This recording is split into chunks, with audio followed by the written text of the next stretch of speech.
Hi, it's Rosie from Cake Masters, and today's video is using border moulds from Marvellous Moulds. I'm just going to run through some of the border moulds that they have in the range. The first one is a Pretty in Pleats mould, which is a lovely fabric effect with a nice little bit of lace detail down the middle. The second one is the Mod mould, very modern, very Art Deco.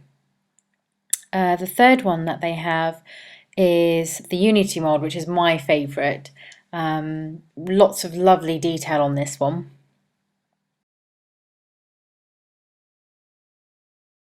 And the last one is the Giza mould.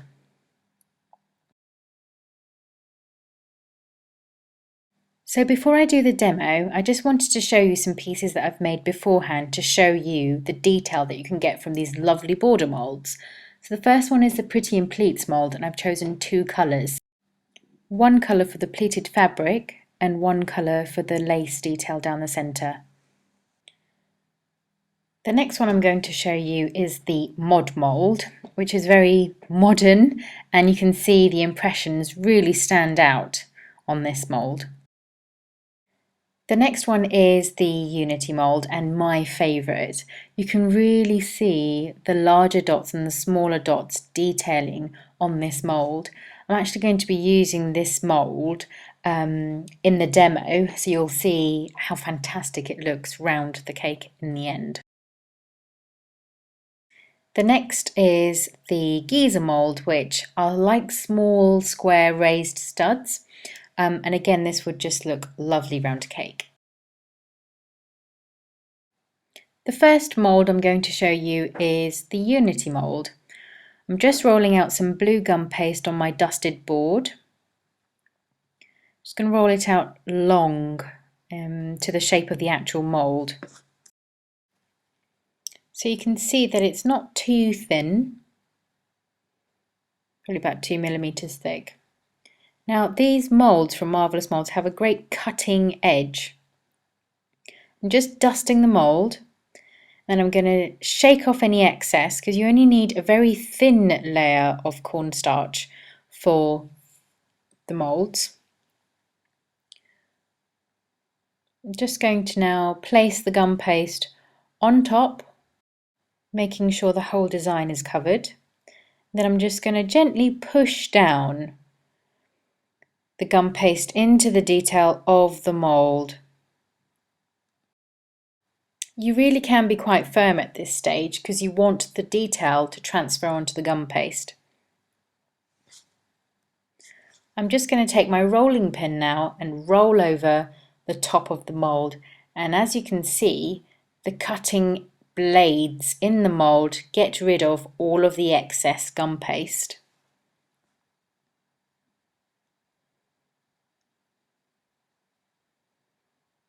Just taking away the excess now.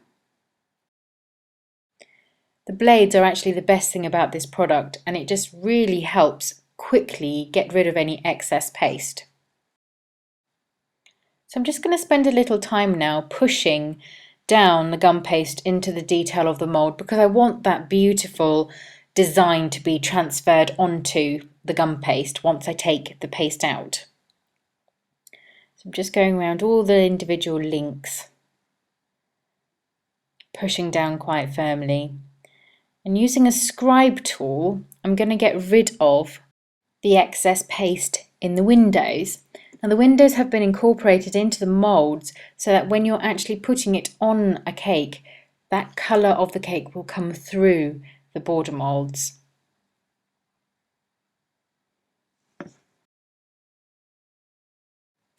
To make sure I have the perfect edge, I'm going to just use the edge of the mould to push down onto the gum paste. This just means that I can get a perfect edge to my border. Just going to go all the way round, pushing the edge of the mould, which is slightly raised, onto the gum paste. Just going to do the inside windows now. For the inside windows, you push out onto the gum paste to make sure each window has a perfect edge.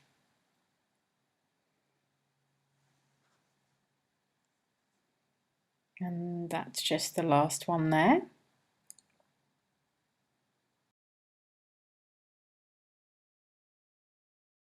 Right, so now I'm going to flex the mould. My fingers are underneath the mould and my thumbs are on the lip of the mould. I'm just teasing the gum paste out. You can see that it is pretty much ready to come out. Just clear a bit of space here so I can turn the mould upside down, and I'll just tease the gum paste out. There we are. You can see we have a perfect border mould. I'm just going to dust away some excess cornstarch. Then I'll hold it up so you can actually see the beautiful detail that has transferred across onto this lovely Unity mould.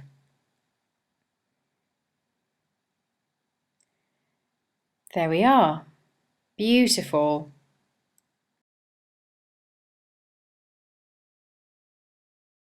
Now I am going to put my gum paste border around my cake. I'm just going to apply a little bit of edible glue to the back of the border, and then I will place on my cake. These borders have been made in accordance to measurements of circles, so they will fit perfectly around a round cake. So now I'm just going to place my gum paste mould onto my cake. And the great thing about these designs on these moulds is that you can't see where a piece starts and where it finishes. So it just looks all that much better around your cake. So as you can see, I've got quite a few of these pieces, but you can't see where the join is. Brilliant stuff. There we are. The next mould I'm going to show you is the Pretty in Pleats mould. This is one of my favourites, and I think a lot of people like this mould because of the fabric effect that you can get. I've just rolled out a very thin piece of blue gum paste. I'm just going to place that down the centre of the mould. The centre of the mould is where the lace detailing is showed, and I think it looks quite good when you're using two different colours. So I'm going to use blue for the lace part and then pink for the pleats. So I'm just pushing down quite firmly into the detail of the lace part of the mould. So really pushing down. It's important to use quite a thin piece of gum paste here, because if you use too much, then the blue will spread onto the pleats part of the design, and you don't really want that.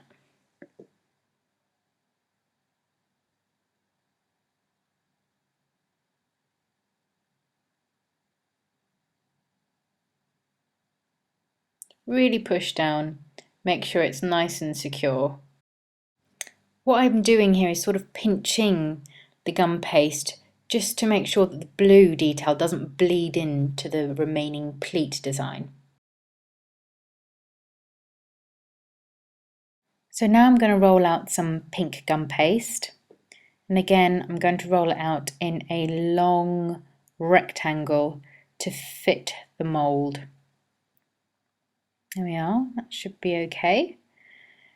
And now just going to push down on the detail of the pleats.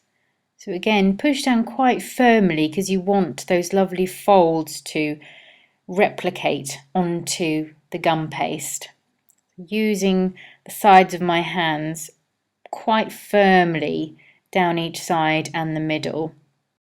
Just going to grab my rolling pin, and then with short strokes, going to go over the top of the mould, and you'll see the cutting blades in action again, getting rid of that excess paste that you just don't need.